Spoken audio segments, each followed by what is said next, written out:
President Trump Evan Vucci Associated Press as sexual harassment MeToo scandals seemingly land by the day-to-day celebrity chef Mario Batali. It seems like one person in particular is not being held to account. That would be Donald Trump, our president, who was accused by more than a dozen women during last year's presidential campaign of groping, grabbing and other unwanted sexual contact. This morning, 3 of the women who accused Trump of unwanted advances stepped forward to remind us that they are still here. The 3 women appeared with Megyn Kelly on the Today Show and then held a news conference to tell us once again that Trump harassed them and that their charges should be taken as seriously as those against other prominent politicians. The women called for a congressional probe and hearings into their allegations against Trump. They've investigated other Congress members, so I think it only stands fair that he be investigated as well, said Samantha Holvey, a former Miss USA contestant who says Trump would walk into the dressing room at the pageant. Meanwhile, Rachel Crooks, who says Trump forcibly kissed her, told Kelly that the president should be subject to some kind of process or investigation. They were more than willing to do that for Senator Franken, Crooks said, speaking about the Senate. Why is the president immune to that? The White House returned fire, releasing a statement Monday calling the women's allegations politically motivated, false claims. The statement did not address the fact that U.S. Ambassador to the United Nations Nikki Haley, a Trump appointee, has now said that women with allegations against Trump should be heard. Let's wish them luck with that. They, and we, are going to need it. A bifurcation of both reaction and good faith is developing between the Democratic and Republican parties over politicians ensnared in the MeToo movement.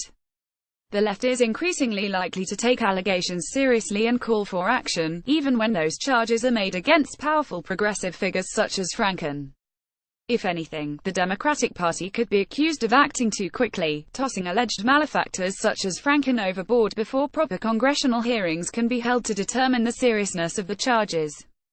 At the same time, Democrats have returned to last year's allegations against Trump, with Sen's Kirsten Gillibrand, Jeff Merkley and Cory Booker and Independent Sen.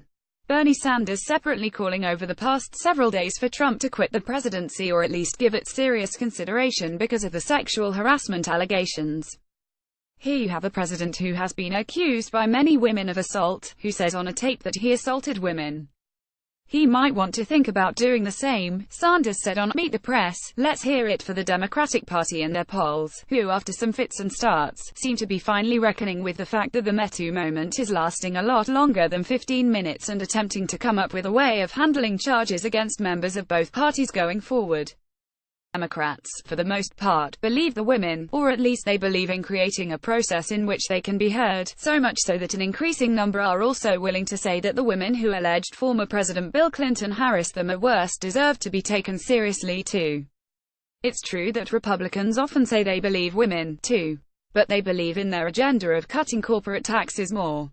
When the New York Times reported in late November that Trump was claiming that the video that caught him boasting about forcing himself on women was a fake, after having admitted to it during last year's campaign, they also tried to get Republican lawmakers to comment.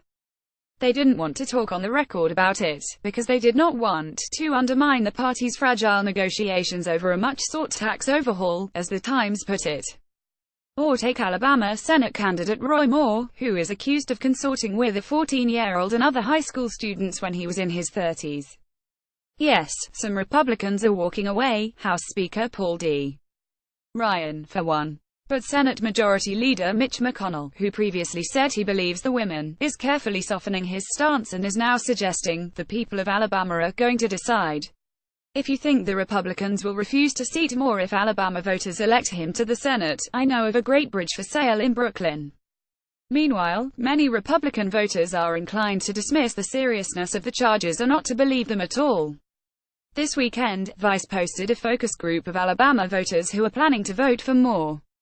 When asked about the allegations against him, the answers ranged from claims that they didn't believe these particular women to suggestions that sex with teenagers was once considered acceptable.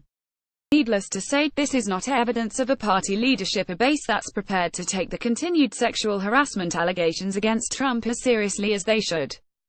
And all this is why, even as Trump's accusers continue to speak out, it's highly unlikely they will get the result they want. Congressional Republicans can safely dismiss the women who continue to demand their Me Too moment when it comes to Trump because their voters aren't interested in determining the truth of their charges.